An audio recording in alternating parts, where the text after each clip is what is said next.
जय मसीह की भाइयों और बहनों, आज हम सब यहाँ एक बहुत ही पवित्र और सुंदर उद्देश्य के लिए एकत्रित हुए हैं। आज हम उस महान गुरु, मुक्तिदाता और प्रेम के सागर प्रभु यीशु मसीह के उन संदेशों पर विचार करेंगे जिन्होंने सदियों से करोड़ों जीवनों को बदला है।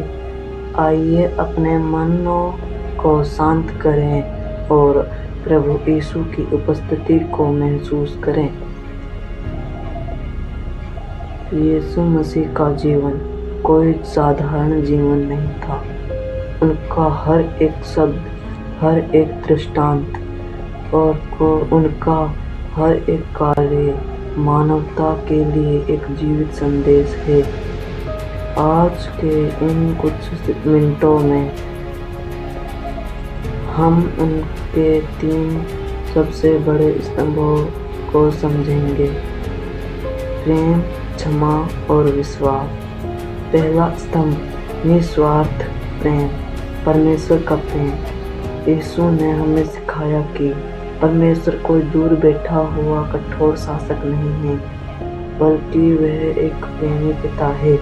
मत्ती 22:37-39 में यीशु ने सबसे बड़ी आज्ञा बताई, तू अपने परमेश्वर प्रभु से अपने सारे मन, अपने सारे प्राण और अपनी सारी बुद्धि के साथ प्रेम रख, और दूसरी इसी के माध्यम से है, तो अपने पड़ोसी से अपने समान प्रेम रख। पड़ोसी कौन है? जब यीशु से पूछा गया कि मेरा पड़ोसी कौन है, तो उन्होंने भले सामरी की कहानी सुनाई। पड़ोसी सिर्फ वह नहीं जो हमारे घर के पास है या हमारे जाति का है। पड़ोसी हर वह व्यक्ति है जिसे हमारी ज़रूरत है। यीशु का संदेश था किसी बिना भेदभाव के प्रेम करना, शत्रुओं से प्रेम। दुनिया कहते हैं कि अपनों से प्रेम करो और दुश्मनों से नफरत, लेकिन यीशु ने इस सोच को बदल दिया। उन्होंने पहाड़ी उपदेश में कहा, अपने शत्रुओं से प्रेम करो और अपने सताने वालों के लिए प्रार्थना करो। यह संदेश आज के समाज के लिए बहुत ज़रूरी है, जहाँ हर तरफ गुस्सा और नफरत है।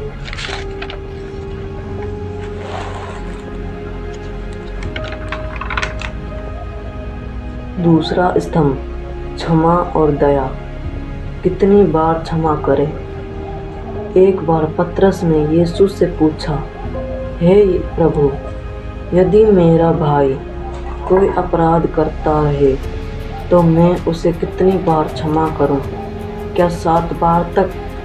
यीशु ने कहा, मैं तुझसे यह नहीं कहता कि 7 बार तक, बल्कि 7 बार से 70 गुना तक। मत्ती 18:21-22। इसका मतलब है कि क्षमा करने की कोई सीमा नहीं होनी चाहिए। व्यभिचार से पकड़ी गई स्त्री की कहानी।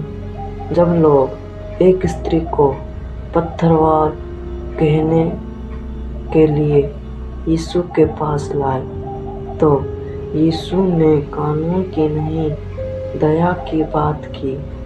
उन्होंने कहा, तुम में से जिसने पाप किया हो वही पहला पत्थर मारे। एक एक करके सब चले गए। यीशु ने पत्थर मारे। एक एक करके सब चले गए। यीशु ने उस स्त्री से कहा, मैं भी तुझ पर दंड की कोई आज्ञा नहीं देता, जा और फिर पाप नहीं करना। यह है यीशु का संदेश। पाप से घृणा करो, पापी से नहीं। क्रूस पर क्षमा की प्रकाष्ठा। जब यीशु को क्रूस पर चढ़ाया जा रहा था, जब उन्हें असहनीय दर्द दिया जा रहा था, तब भी उनके मुख से जो शब्द निकले वे थे, हे पिता, इन्हें क्षमा कर, क्योंकि ये नहीं जानते कि ये क्या कर रहे हैं। लूका 23:34। यदि क्रूस पर चढ़ाने वालों को क्षमा किया जा सकता है, तो हम अपने जीवन में छोटी छोटी बातों को क्यों नहीं भूल सकते। तीसरा स्तंभ, नम्रता और सेवा। बड़ा कौन है? यीशु के चेले अक्सर आपस में लड़ते थे कि स्वर्ग के राज्य में बड़ा कौन है। यीशु ने एक छोटे बच्चे को बीच में खड़ा किया और कहा, जो कोई अपने आप को इस बालक के समान छोटा बनाएगा, वही स्वर्ग के राज्य में बड़ा होगा। मत्ती 18:4।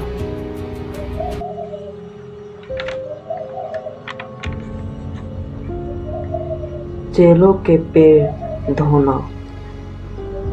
अपने क्रूसीकरण से ठीक पहले की रात, अंतिम भोज समय, ब्रह्मांड के राजा यीशु ने तौलिया लिया, एक कटोरे में पानी भरा और अपने चेलों के पैर धोने लगे।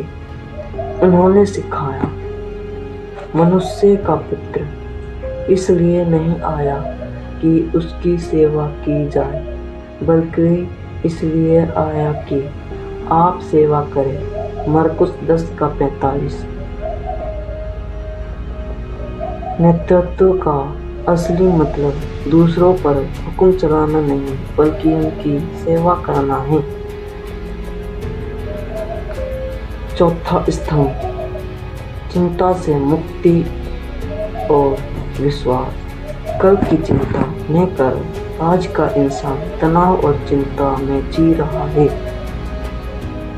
यीशु ने पहाड़ी उपदेश में कहा था, आकाश के पक्षियों को देखो, वे न तो बोते हैं न ही काटते हैं, तो भी तुम्हारा स्वर्गीय पिता उन्हें खिलाता है। क्या तुम उनसे अधिक मूल्य नहीं रखते?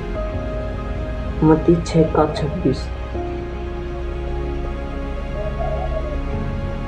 परमेश्वर के राज्य की खोज। यीशु का संदेश स्पष्ट था, पहले परमेश्वर के राज्य और उसके धर्म की खोज करो, तो सब वस्तुएं भी तुम्हें मिल जाएंगी। चिंता हमारे विश्वास को कमजोर करती है, जबकि प्रार्थना हमारा विश्वास को मजबूत करती है।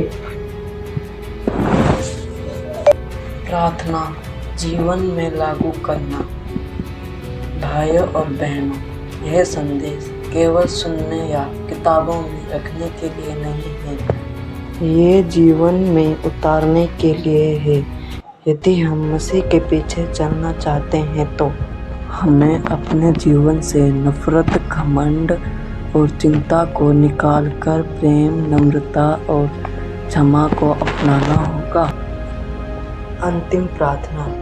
आइए हम सब आंखें बंद करें और प्रार्थना में जाएं। हे सर्वशक्तिमान दयालु परमेश्वर, हम आपको धन्यवाद करते हैं कि आपने अपने पुत्र प्रभु यीशु मसीह के माध्यम से प्रेम और सत्य का मार्ग हमें दिखाया। हमें यह शक्ति दे कि हम आपके वचनों पर चल सकें और हमारे मन को शुद्ध कर दूसरों को क्षमा करने का बल दे। इस प्रार्थना को प्रभु यीशु मसीह के सामर्थ्य नाम से मांगता हूँ, सुन और कबूल करने पिता, आमीन। हेलो भाइयों और बहनों, आपको हमारी यह वीडियो पसंद आई तो हमारे सब्सक्राइब